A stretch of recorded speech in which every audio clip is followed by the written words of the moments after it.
Moscow's ambassador to Estonia has been summoned to the foreign ministry after a Russian military aircraft again briefly violated the airspace of the Baltic NATO member.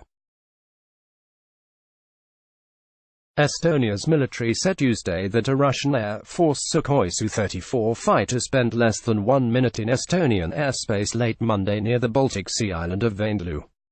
It said the plane's transponder was switched off, no flight plan had been filed and the pilot failed to keep radio contact with Estonian air navigation officials.